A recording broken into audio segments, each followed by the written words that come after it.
previous video, let us discuss about the remaining forecasting methods. In that very first one is decreasing rate of increase method. As the method itself signifies, let us consider the logistic curve first. So let this be the logistic curve of a typical town. So in this, as the town reaches its saturation population, you can see here, as the town reaches its saturation population, somehow the population will increase, but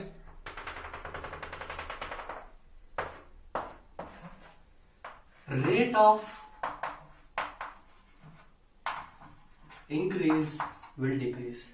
Okay, even though population is increasing here, but rate at which it is increasing is reducing. So in such cases, we will adopt this method. So let us consider this population record for to estimate the population using decreasing rate of growth method. So this population record, it is not as same as that of the record which we have taken to forecast the population using arithmetical English method as well as other two methods. So this is different. Why? Because in adopting this method, the record which we have chosen should have some decreasing rate trend. That means the increasing population should fall regularly. Let us see whether the population record which we have chosen here, in that there is a decreasing trend or not. So first, in order to find out that, first we need to estimate the increasing population over the decades. So let us find out the increase in population. So in 1981 it was 80,000. So in 1991 it was 1,20,000. The difference will be, what is the difference over here? It will be 40,000. So likewise, what is the increase over this decade? It was 1,20,000 and it is here 1,68,000. So difference will be 48,000. So what is the increase over here? It will be 60,580. So this is the increase in population over the decades.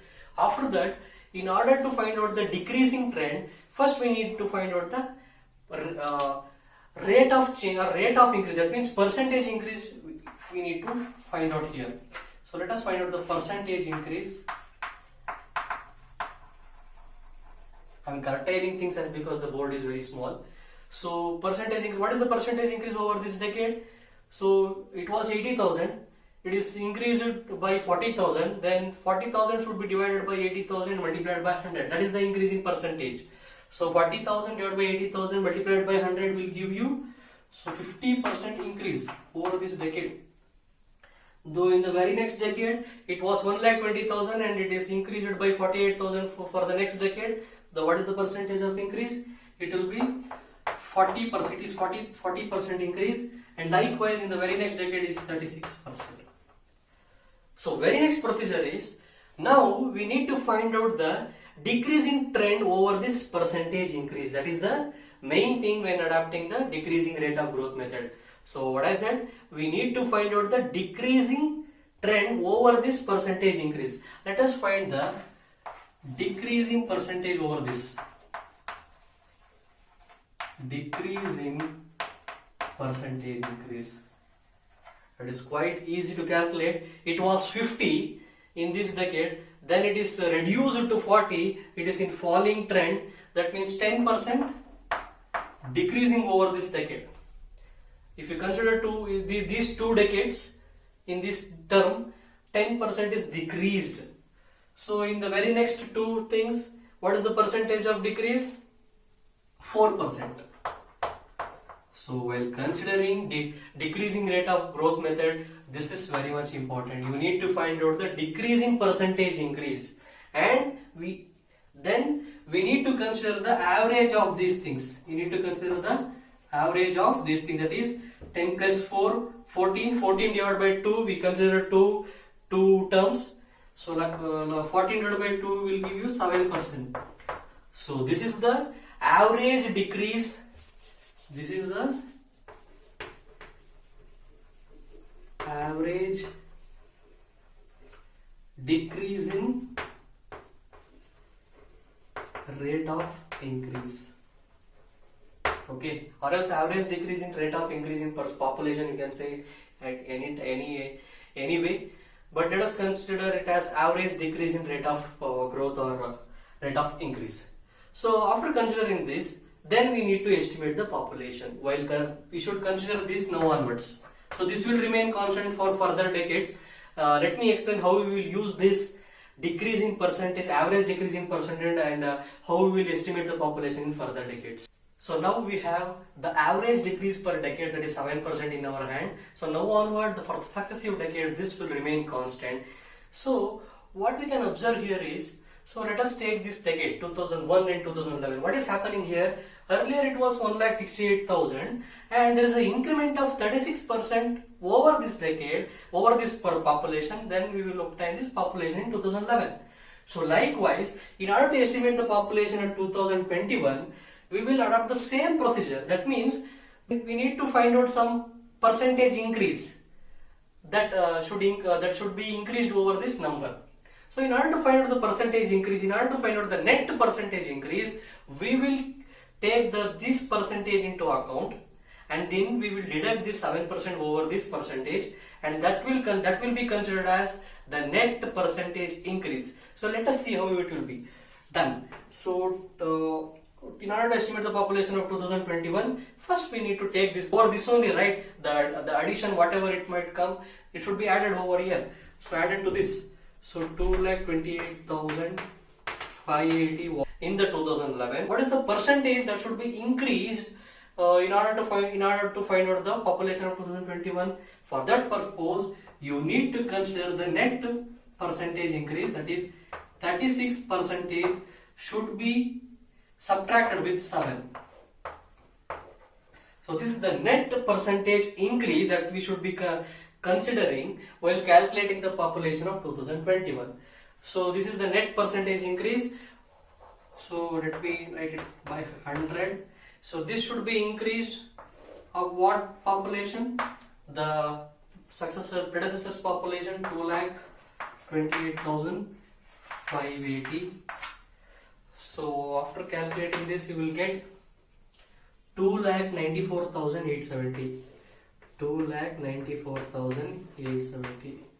So this is how we will calculate the population using decrease in rate of growth method. But now you should remember this number. This is the net increase in percentage. This will remain constant for the very next successive decade. What is 36 minus 7? It will be 29%. So this should be we should keep in mind. So in order to calculate the population of 2031, then what is the population that should be considered here? On what population it is added over here? So this is the population we should consider over here. That means 2,94,870 was the population of 2021. Over that, some addition will be taken place. So for that purpose, you should take this population over here, 2,94,870. So new population will be coming over here. So then, what is the net percentage that we should take here? So earlier we have taken 36 minus 7, but now we find out the net percentage increase over the decades of 2011 and 2021 that we should take. So that is 29. We should consider 29. Now we can erase this. This was the percentage increase over 2011. 29 was the percentage increase over 2011 and 2021.